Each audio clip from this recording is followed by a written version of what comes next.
موسیٰ علیہ السلام نے کہا یا رب کل عبادک یقول ھذا، تمام بندے تو یہی تو کہتے ہیں، ہر بندے کی زبان پر لا الہ الا اللہ کا ورد جاری رہتا ہے، میں چاہتا ہوں کہ مجھے کوئی ایسا ذکر سکھائیں جو میرے لیے خاص ہو اور میں تمہیں خوب یاد کروں۔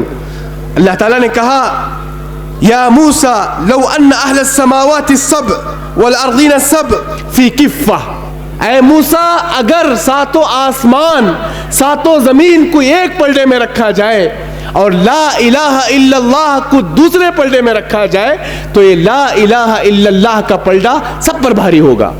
تو ہمیں اس کلمہ توحید کی عظمت کو سمجھنے کی ضرورت ہے۔ اللہ تعالیٰ نے جو رسولوں کے بھیجنے کا مقصد ہے وہ ہے توحید لا الہ الا اللہ۔ اللہ تعالیٰ نے اسی مقصد کے خاطر انسانوں اور جنوں کی تخلیق کی ہے، اور صرف اسی مقصد کے خاطر اللہ تعالیٰ نے آسمانی کتابوں کا اور صحیفوں کا نزول فرمایا۔ اور عقیدہ توحید وما خلقت الجن والانس الا لیعبدون، ہماری تخلیق کا مقصد ہی توحید ہے۔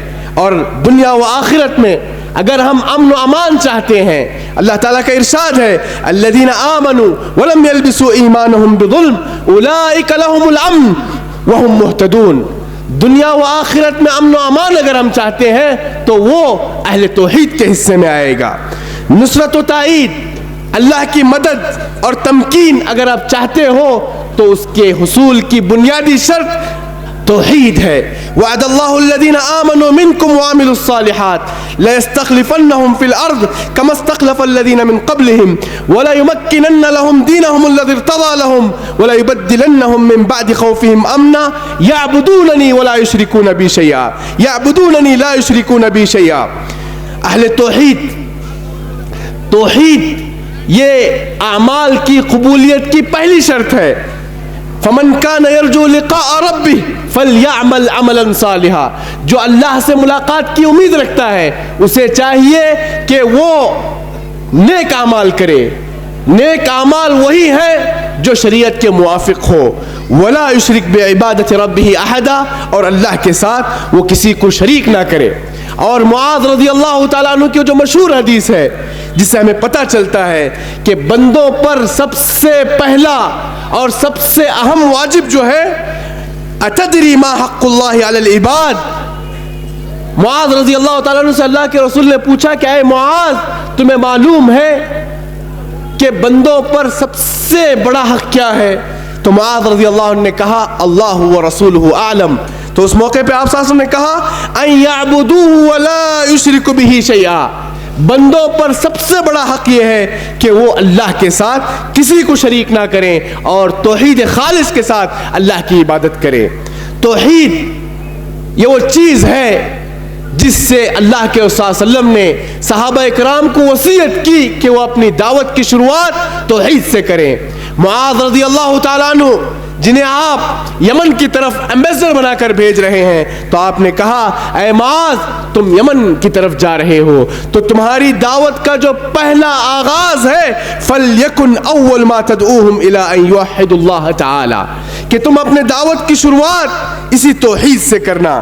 معزز سامعین، اللہ کے رسول صلی اللہ علیہ وسلم کے جو صحابہ اکرام ہیں، اگر ہم اس عقیدہ توحید کی تاثیر کے لیے صرف صحابہ اکرام کی مثالیں لیں تو ہمیں معلوم ہوگا کہ عقیدہ توحید انسان کی صرف انفرادی زندگی نہیں بلکہ معاشرتی، اخلاقی، سماجی، روحانی تمام پہلوؤں پر یہ عقیدہ توحید مؤثر ثابت ہوتا ہے۔ عقیدہ توحید انسان کو اس یقین سے بھر دیتا ہے کہ وہ صرف اور صرف اللہ پر بھروسہ کرنے لگتا ہے اور مخلوقات میں کسی مخلوق کا خوف اور اس کا شائبہ اس کے دل میں نہیں ہوتا۔ اس کی ایک مثال موسیٰ علیہ السلام اور فرعون کے درباری جادوگروں کا واقعہ ہے۔ وہ جادوگر جو کچھ دیر پہلے فرعون کی چاپلوسی کر رہے تھے، فرعون سے منصب، مقام، جاہ کا سوال کر رہے تھے، بادشاہ سے قربت کا سوال کر رہے تھے، لیکن جب ان جادوگروں نے موسیٰ علیہ السلام کے معجزے کو دیکھا ان کے جتنے بھی لکڑیوں سے جو سانپ بن گئے تھے، موسیٰ علیہ السلام کی عصا نے انہیں کھا لیا. تو وہ جادوگر تھے، جادوگری کو جانتے تھے. ان لوگوں نے اعتراف کیا کہ ہماری چیز جادوگری ہے اور موسیٰ علیہ السلام نے جو کیا ہے معجزہ ہے. تو سب کے سب درباری جادوگر اسلام قبول کرتے ہیں. اس موقع پر فرعون انہیں سخت سے سخت سزا دینے دھمکانے لگتا ہے.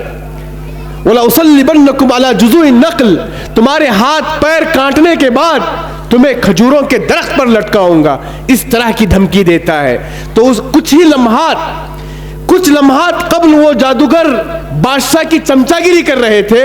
عقیدے توحید کو قبول کرنے کے بعد فرعون کی دھمکی اور سولی پہ لٹکانے والے تہدیدات کے بعد ان جادوگروں کے الفاظ پر غور کریں. فَقْضِ مَا أَنْتَ قَاضٍ إِنَّمَا تَقْضِي هَذِهِ الْحَيَاةِ الدُّنْيَا. اے فرعون، تمہیں جو کرنا ہے کر لو، تم تو دنیا کے فیصلے کرو گے، تمہیں جو کرنا ہے کر لو. اِنَّا آمَنَّا بِرَبِّنَا لِيَغْفِرَ لَنَا خَطَايَانَا، ہم جو اسلام قبول کیے ہیں، ایمان لائے ہیں، اللہ سے ہم اس بات کی امید رکھتے ہیں کہ اللہ ہمارے گناہوں کو بخش دے، تمہیں جو کرنا ہے کریں. دیکھیے اس موقع پر بقی قبرستان، جہاں میں 7 سال حکومتی ترجمان رہا ہوں، مجھے ایک واقعہ یاد آ رہا ہے. ہدایت یہ صرف اللہ کے ہاتھ میں ہے. ابو طالب جنہوں نے کیا قربانیاں نہیں دی، اپنے بھتیجے کے لیے کیا کچھ فدا نہیں کیا، ایک مضبوط آہینی دیوار بن کے کھڑے رہے. لیکن اللہ تعالیٰ نے کہا انک لا تہدی من احببت، اے محمد صلی اللہ علیہ وسلم آپ جس کو چاہے ہدایت نہیں دے سکتے. اتنے قریبی عزیز چچا ہونے کے باوجود انہیں ہدایت کی توفیق نہیں ملی. دیکھیے ایک شخص بقی قبرستان آیا اور ہم لوگ بالکل بقی کے آغاز میں ہوا کرتے تھے. ایسا شخص سر سے لے کر سر کے پیشانی سے پیر کے تلوے تک شرکیات، کفریات، رسوم سے بھری ہوئی شکل، داڑھی منڈی ہوئی ہے، سر کے بال بالکل خواتین سے بھی بڑے، ہاتھ میں اور پیر میں 8-10 انگوٹیاں پہنا ہوا ہے، اور چپل وہ سامیوں والا چپل، یعنی جو مذہبی پیشوا پہنتے ہیں جسے کھڑا کہتے ہیں، اس طرح کا حلیہ کہ دیکھنے سے کراہت ہونے لگے. اور اس کے اوپر مزید جو احرام کا لباس ہے، زندگی میں پہلی بار میں نے کسی شخص کو دیکھا جو اوپر بھی ہرا لباس پہنا ہے اور نیچے بھی ہرا لباس، پورا احرام کا کپڑا بھی ہرا لباس کا ہے. اب اس کو سمجھانے کی بہت کوشش کیے، پیار سے بتلائے، کتابوں کا حوالہ دے کر بتلائے، دلائل دے کر بتلائے، لیکن وہ شخص بضد تھا اپنی بات پر. اب مجھے بھی تقریباً میری ڈیوٹی ختم ہو رہی تھی، گھر کی طرف میں نکل رہا تھا، مجھے بار بار فون آ رہے تھے کسی ضرورت کے تحت. تو اب میں نے سوچا کہ اسے پریکٹیکل کچھ مثال دی جائے. پھر میں نے اس شخص سے کہا کہ تمہاری عمر 40 سال کی ہو چکی ہے اور اب تک تم شادی بھی نہیں کیے ہو، اور نکاح یہ انسانی فطرت ہے، اس انسانی فطرت سے بغاوت کر کے انسان جی نہیں سکتا. تم نے جو حلیہ بنا، اور اس نے اپنے موبائل کی کافی چیزیں بتلائی، اتنی خرابیاں، اتنے اخلاقی بگاڑ، یعنی انسان کو تعبیر نہیں کر سکتا. تو پھر اس کے بعد میں نے اسے پیار سے بتلایا ہر نبی کی سنت رہی ہے، نکاح ہر نبی نے نکاح کیا ہے، کیا تم یہ پسند نہیں کرو گے کہ تمہاری بھی اولاد ہو، تمہارا بھی ایک گھر ہو، ایک سنت پر تم عمل کرو. اس انداز سے میں نے اس کو سمجھانے کی کوشش کی، لیکن اس قدر تبدیلی نہیں آئی. پھر اس کے بعد تھکا ماندہ تھا ہو تو میں نے اسے زمزم پیش کیا. زمزم پیش کرنے کے بعد میں نے اس سے کہا یہ زمزم ایسی چیز ہے کہ جو تم مانگو گے تمہاری مراد پوری ہو جائے گی.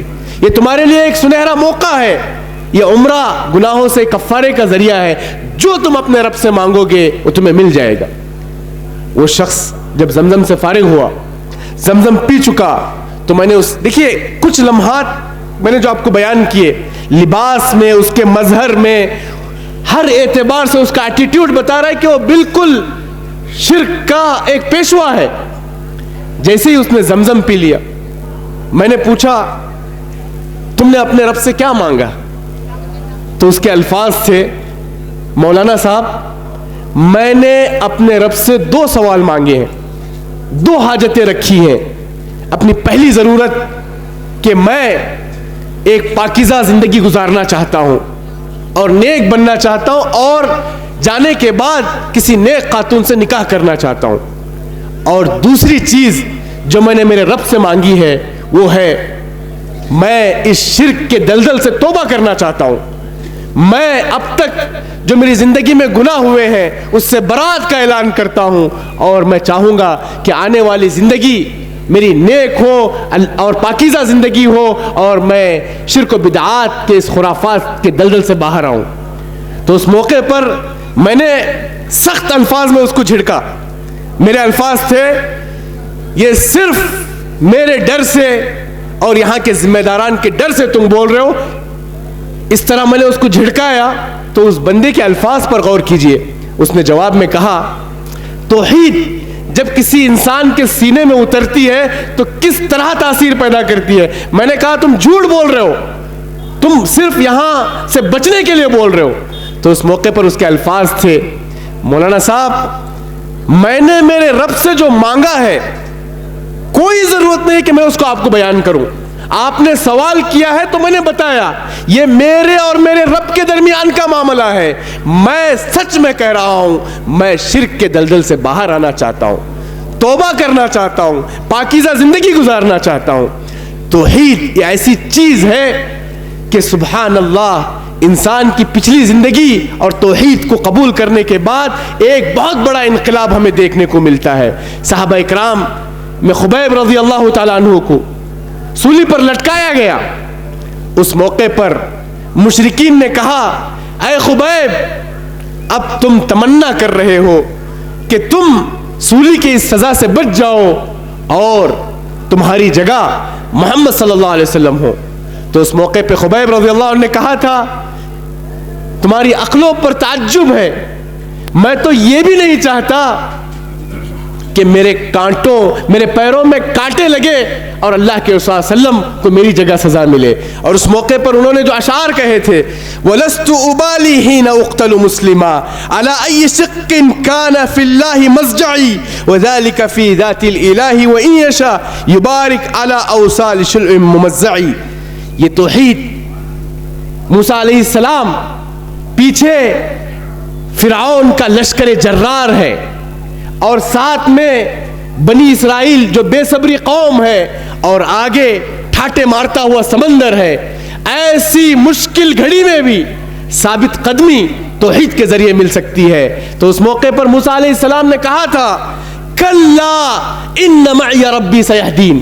سچویشن دیکھیے, پیچھے فرعون اور لشکر جرار, آگے ٹھاٹے مارتا ہوا سمندر اور فرعون اور بنی اسرائیل کی بے صبری. اس موقع پر موسیٰ علیہ السلام نے کہا, ہرگز نہیں, میرے ساتھ میرا رب ہے جو مجھے رہنمائی کرے گا. یہی کیفیت ہجرت کے موقع پر اللہ کے رسول صلی اللہ علیہ وسلم اور ابو بکر صدیق رضی اللہ تعالیٰ عنہ کی تھی. غارِ ثور میں پہنچے ہیں, مشرکین آپ کے اتنے قریب آ چکے تھے, روایتوں میں آتا ہے کہ اگر مشرکین اپنے پیروں کی طرف بھی دیکھتے تو آپ صلی اللہ علیہ وسلم اور ابو بکر صدیق پر نگاہ پڑتی. لیکن استقامت دیکھیے, اللہ پر توکل دیکھیے. اللہ کے رسول صلی اللہ علیہ وسلم کہتے ہیں, لا تحزن ان اللہ معنا. اے ابو بکر نہ گھبراؤ, اللہ ہمارے ساتھ ہے. اور اس سے پہلے ثانی اثنین اذ ہما فی الغار, غار ہی کا واقعہ ہے کہ آپ صلی اللہ علیہ وسلم تسلی دے رہے ہیں کہ ابو بکر نہ گھبراؤ, اللہ ہمارے ساتھ ہے. ابراہیم علیہ السلام کا توکل ہمارے سامنے موجود ہے. آپ کا پورا گھرانہ, پوری بستی وقت کے بادشاہ تک مخالف ہو گئے اور آپ کو جھلستے ہوئے آگ میں پھینکا گیا. لیکن آپ صلی اللہ علیہ وسلم, آپ علیہ السلام کی زبانی حسبی اللہ و نعم الوکیل, حسبی اللہ و نعم الوکیل کا ورد اس یقین کے ساتھ جاری تھا. پھر اللہ تعالیٰ کا فرمان ہوا, قلنا یا نار کونی بردا و سلاما علی ابراہیم. اللہ کی جانب سے اس آگ کو ٹھنڈا کیا گیا. اور ابراہیم علیہ السلام کا واقعہ آپ کو یہ بھی پتا ہے کہ اللہ کے حکم سے توحید کے تقاضوں کی بجاوری میں ابراہیم علیہ السلام نے اپنے شیرخوار بچے اور اپنی اہلیہ کو اس بے آب و گیاہ وادی فی واد غیر ذی زرع اس جگہ چھوڑ کر گئے، اللہ پر بھروسہ کیا، پھر اللہ تعالیٰ نے بدلے کے طور پر جو چیز دی زمزم، جس سے آج پوری دنیا فائدہ اٹھا رہی ہے۔ عقیدہ توحید جب کسی انسانی دل میں یہ چیز سرایت کر جاتی ہے تو اللہ کی برکتوں، رحمتوں اور سعادتوں کا نزول دیکھیے۔ موسیٰ علیہ السلام مدین شہر پہنچے ہیں۔